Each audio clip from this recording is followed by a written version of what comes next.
Hi there, I'm Don. And hi, I'm Cindy, and welcome to Pearls of Liberty, September 8th, 2012. Just seems like things continue to become more and more intense, and we have some elements of news that seems positive. And we do want to begin, though, by mentioning something that is now something of a problem, could become a very serious issue. And that's chemtrails. The film Why in the World Are They Spraying has recently been released, and there is currently terrible drought in many rural areas, agricultural areas of the country. And the producer of Why in the World Are They Spraying was on Alex Jones a couple weeks ago and said that there have been chemtrails sprayed over the northern Pacific that have prevented evaporation, which translates into much less rain in the middle section of the country. So if you live someplace where you're very dependent on grain harvests, you might want to think about, actually everybody should have some food stored for the winter if at all possible. Right, I think you mentioned to me earlier that the grain silos were half empty or less according to farmers, so that tells us that unfortunately the strategy of drying up the atmosphere and to create this man-induced drought has been largely successful, and we will experience the results of that this winter when food becomes less available. Grains, especially through primarily the central grain producing region of the country, was apparently seriously affected. So it's people may or may not associate that with chemtrails, but that's what the science shows us, and we do highly recommend watching the film Why in the World Are They Spraying? And it's quite eye-opening, even more so than the first What in the World Are They Spraying? They probably will slaughter more cattle than normal because in anticipation of not being able to feed them through the winter. So if you have a freezer, you might want to stock it up because prices might be kind of reasonable, and then you would see a very steep increase. And of course, all this plays into the hands of the plans that the globalists have to put pressure on the people of the United States to potentially incite riots and to be able to impose martial law. So stay in your homes and don't go out in the streets and incite riots. Right, riot's a bad thing. Peace and preparedness is a good thing. And I strongly suspect that they are orchestrating these two elements. So the second one being the financial collapse, and you don't have to look far, read much to know that we're on the edge of a financial cliff. And frankly, folks, a presidential election isn't going to change that. So the worst case, which hopefully doesn't happen, is when the food supplies run out and the economic cutoff happens at the same time. Don't be under the mistaken assumption that the leaders in Washington want to prevent that. They actually want to bring that about. Now, you may have a good congressman, good local representatives, that's a possibility, but the people at the very top, they're all about bringing in a crisis that can't be tied to them, so they have plausible deniability so that they can pose as the saviors and say, this is way too bad, I'm sorry, but look what we can do. We can consolidate everything, we can do these crisis management scenarios, and everything will be as normal as possible. And it's all in order to bring about the change that greatly centralizes power, takes away more freedom, et cetera, et cetera. So that's the plan. And it's becoming more and more obvious. And unfortunately, that it looks like it can't be stopped, but it can probably be softened, ameliorated, lessened. So the best way to do that for personal scenarios is to stock up on food and, of course, have some non-paper, real tangible assets that you'd be able to barter. And one aspect of the potential financial collapse that is looming a little more near, you probably hear in the news about Europe, and one day there's a crisis. There was actually a run on Spanish banks that never made it into mainstream media. But even the things that do make it into the mainstream media can be scary enough. One day there's a crisis, one day there's a solution, and it's just like a giant ping pong game. Well, one specific thing that's looming on the horizon is that Japan can potentially be out of money by November, and we'll have the link to that article in our comments on YouTube and in our notes on pearlsofliberty.com. We've heard that Japan was forced to buy U.S. bonds when China was dumping them. My take on that is, if indeed that's true, and maybe it's true at least in part, is that the BRICS nations are trying to figure out how to spread the risk so that they can't be gamed into a corner and controlled. So if you've got China that's saying, hey, wait, we're way too loaded up even for proportionally to our size in terms of U.S. Treasury debt, somebody else has got to take the heat, and Japan steps up to the table, says they can, whatever. So it does look like China is taking a bit of a back seat now, and our hope, no proof on this, is that just it's a strategic move, not meaning that they are taking any less of a stance against the global Anglo-American banking establishment that has, through opium wars, etc., through the centuries, just given them the royal shaft, literally. We believe that it's a strategic move, that they're backing off of the U.S. Treasury bonds. I think that's, rather than them selling a whole bundle and precipitating a sharp collapse, the fact that they're pulling back on buying and shifting that burden to other nations is probably a wise move. And they're buying gold. We're not huge supporters of gold. We don't hold a lot of gold personally.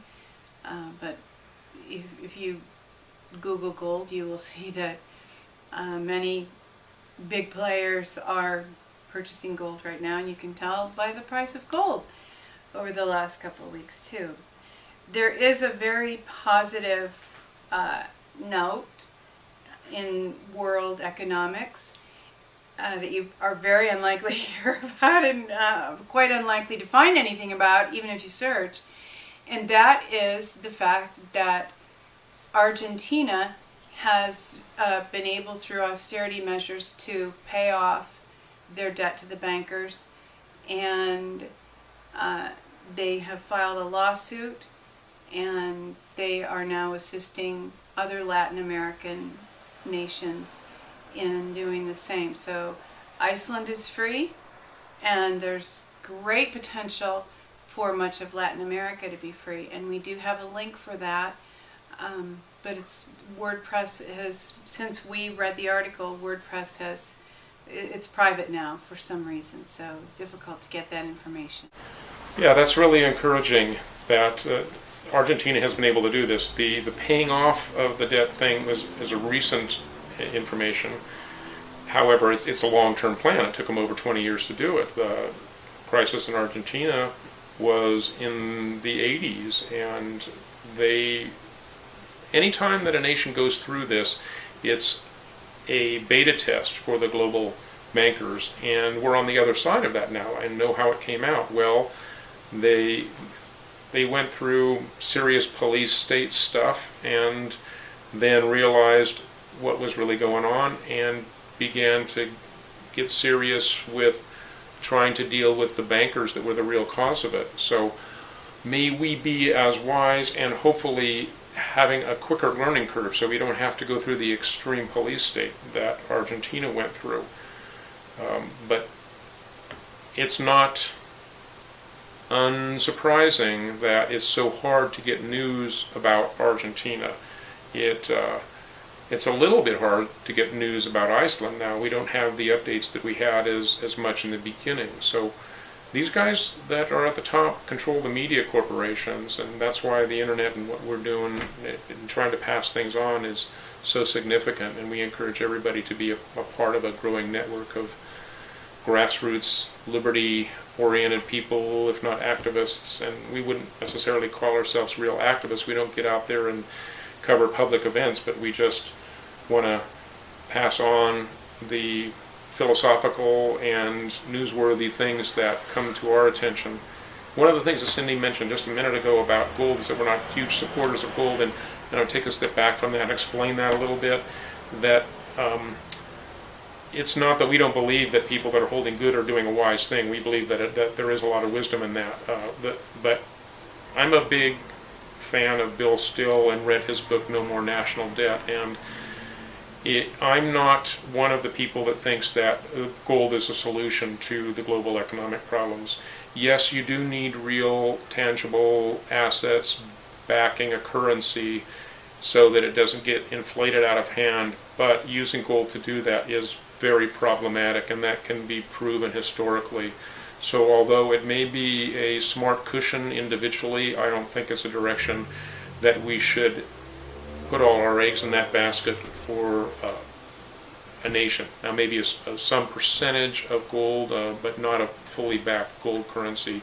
What you're really doing there is you're exploiting the people that mine the gold, and you are hedging you're painting yourself into a corner that is, you're controlled by a limited asset that is actually relatively easily counterfeited. The tungsten coated or tungsten and bars that are gold coated are very difficult to tell from the original because the density is the same, etc. So it's probably more difficult to counterfeit the paper currency that we have now than it is to counterfeit gold, surprisingly enough. So gold is not a national currency solution, in spite of the way that some people interpret the Constitution, and it really doesn't mandate a gold-backed currency at all, but that's a whole nother story. So I wanted to give it a little bit of background. We did not ourselves watch the Democratic Convention, but we didn't really need to know kind of what it was about. And essentially it's about an emperor with no clothes, and I'm not specifically referring to Obama, I'm referring to the entire system. And there were a lot of nice speeches and fancy dresses and sound bites and photo ops, but yet there's the Democratic Party along with the Republican Party standing there with no clothes on. Yeah, there were instances in both of the conventions of both parties where it became obvious that it really wasn't about the people having a voice, because there were voice votes taken in a couple different instances in which it was obvious that the vote was either too close to call, or was the people were voicing a choice that was in opposition to the leadership, and the leadership just rammed it through. So those kind of things are becoming more and more obvious, and it's only really a matter of time before people wake up and say, this is not representing the people, this is not us. And you can try to take over the system, but I believe that it's been shown that it's too far gone to try to do that. From reports I've heard, I don't necessarily think the Libertarian Party itself is a whole lot better off. The people that are into controlling political systems have already gamed that one out. That doesn't mean that there's not opportunity to use that vehicle, Libertarian Party, to effect some change in the system, and I will probably vote for Gary Johnson if I don't write in Ron Paul, one or the other. But the whole idea of political parties is it's questionable in itself, and it tends to lead away from individual liberty. And the founding fathers, George Washington, Thomas Jefferson, were really against political parties, and unfortunately it just becomes a game of one versus the other in which both sides lose track of the bigger picture, and we're well down that road where people can't even see what liberty in America is all about. So we want to be a part of going in another direction, and that's why we're not on the political party bandwagon these days. In the fable, the emperor has no clothes, or whatever the title of it is. The scam artist who supposedly made the suit of clothing for the emperor told everyone that only virtuous people could see the emperor's new clothes, the fabric that the clothing was made out of. So everybody pretended to be able to see it, and we have so much of that going on with the media, with people who are loyal to their political parties. It's okay to say, hey, wait a minute, this isn't what we signed up for, this isn't what we thought it was. And in the fable, it's actually an innocent child who pulls on his mommy, "Mommy, he's not wearing anything." And we all can be that child who just says, guys, there's nothing of substance there. So why are we standing here at this parade watching the emperor walk by? And Don has just some thoughts that he would like to share about Patriot Groups, and we've discussed this in the past, but it just continues to resurface in various forms and groups that we're part of, and it really is still an issue that we do have concern for. The issue is regarding opportunities to form new governments or groups that could become the government in the event of a collapse. And we've mentioned in the past the Republic for the United States of America, or RUSA, and then the United States of America, or TUSA, which is the governmental part of which the General Post Office is the core group. And that goes back to the Confederacy, or it's not just the Confederacy, the Confederation of States that began after the Declaration of Independence, whereas RUSA, the Republic of the United States, for the United States, goes back to the Constitution, and then they have to define which amendments, etc. So these are two groups that are possible future governmental organizations in the event of a collapse, probably an economic collapse. And there are significant members in both of those groups, the TUSA group being later coming, but probably more sophisticated in terms of its understanding of law and contract and legal entities in the world today. And there's a lot of things about the system in TUSA that are very appealing, but we've been in part of both of them, and we've seen drawbacks in both of them. And one of the things that I want to make real clear here is that more and more I see the test of the true liberty-mindedness of a group such as this, any government, as being how they deal with private associations and the right to freely contract among individuals. So if you are a government that restricts the right of the population within your government, people,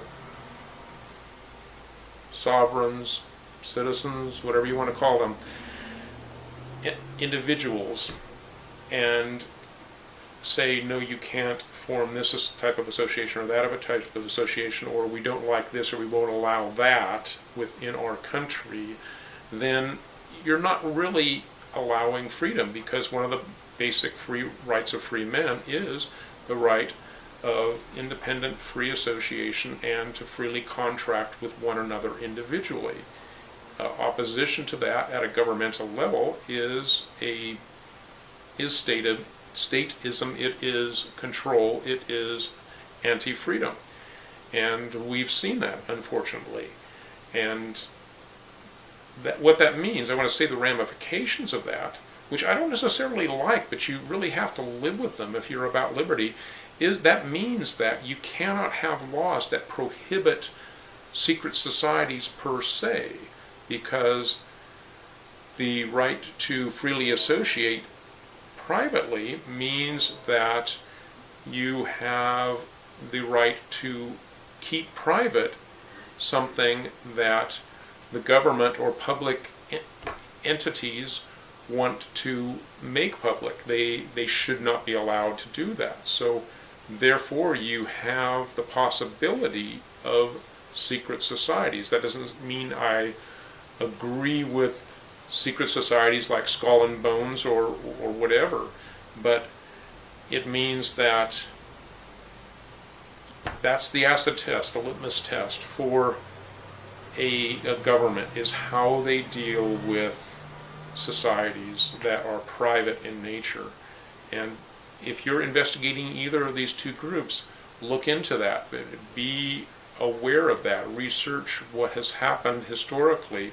Ask questions, because things that appear good on the surface might not be that way when you dig a little bit deeper. So we're just encouraging people to go in with your eyes open, and we do strongly believe that the best way to join together in groups is first privately and then corporately and in a broader scope. But know the people that you're involved with, and so that you can trust them on an individual basis, and don't give over your trust so easily and quickly to a national organization or even a state one. One of the things that you mentioned earlier when you and I discussed it was just the leadership quandary. It doesn't matter how great your ideas are.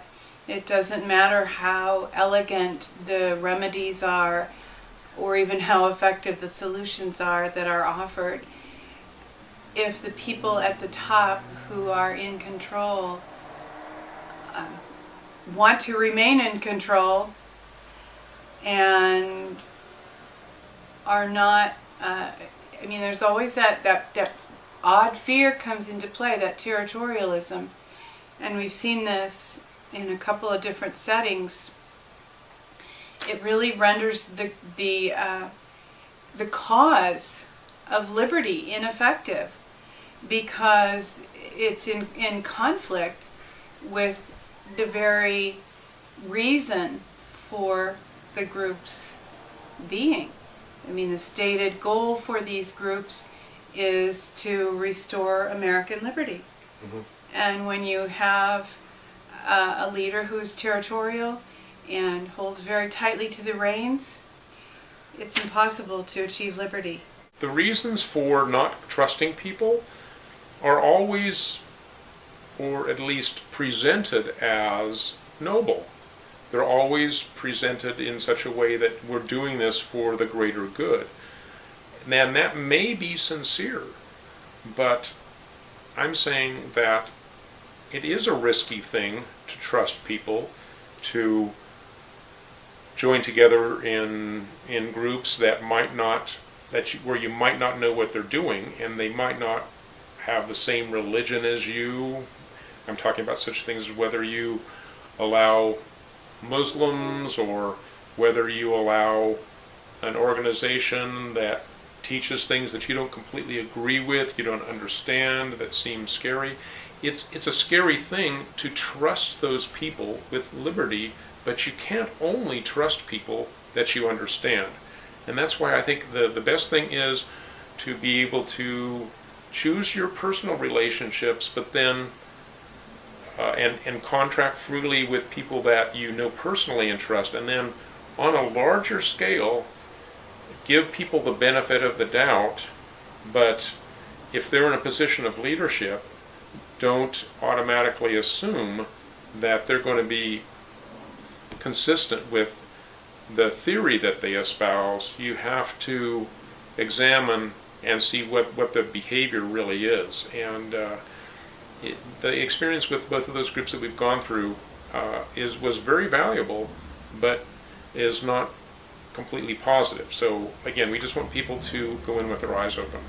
And it seems like generally there's a bias in our culture, even though many Americans consider themselves rebels. The reality is we have all been ingrained with enough of a slave mentality that we really do want to go along with what a leader says. And as Americans, we all are actually a lot more deeply wounded by the way our culture and society have fashioned us and molded us than we might want to acknowledge. And we really all need to, on a very fundamental level, examine what we believe and why we believe it. And we may find some serious fallacies in our thinking. We've been brainwashed by TV commercials. Church, though I love Jesus, I've seen so many mind control snares in the church, and I went through the discipleship movement in the late 1970s, early 1980s, and I'm becoming more and more convinced that that was a broad test to see how much they could get people to obey just through religious tenets and using the Bible to require people to submit. I won't get very deeply into that at this point. I really just want to encourage you all to examine your beliefs and ask yourself, why do I believe this? I believe the Bible does, and I read through the Bible every year. The more we read, the more we find where churches and leaders have imposed things on us that do not originate and have nothing to do with the Bible. What I want to emphasize, what Cindy said about the culture that we're in these days, is we are the victims of decades of divide and conquer. And people are very fragmented, especially in their ability to come together and to trust one another. So when we're so fractured, it's really questionable. You can make a very strong case that it's highly unlikely that we'll be able to form a national government that's similar to what we had at the first American Revolution, or even after the Civil War, or even prior to World War II with Franklin Delano Roosevelt. Those days are probably gone for good, and maybe that's a good thing. I'm thinking it probably is. It's probably better for man, and this is my personal philosophical viewpoint at this point, that large governments are probably not a good thing. That people function much more holistically and personally on smaller levels and can learn to cooperate in groups on shorter terms, but to have a permanent sitting government over a large group of people is probably a historical aberration that doesn't fit all that well with the way that human beings are internally wired, because they're anti-relational and we're relational beings. So to have structures among smaller groups that join ad hoc for certain projects or for certain needs under certain conditions, that's one thing. But to have a permanent standing government over a geographical territory, that may be relatively shortly, a thing of the past. And I don't know for sure, I don't have a crystal ball, but just seeing that we need to find different ways of doing things. Government, church, we need to learn how to be more personal and relational. And that's why we're emphasizing that liberty begins first and is perpetuated primarily through the individual. It's not a gift from government. It's something that is a gift from God to each of us individually. Well, thanks for watching. And who should do people's thinking for them? Think for yourself. Go in peace.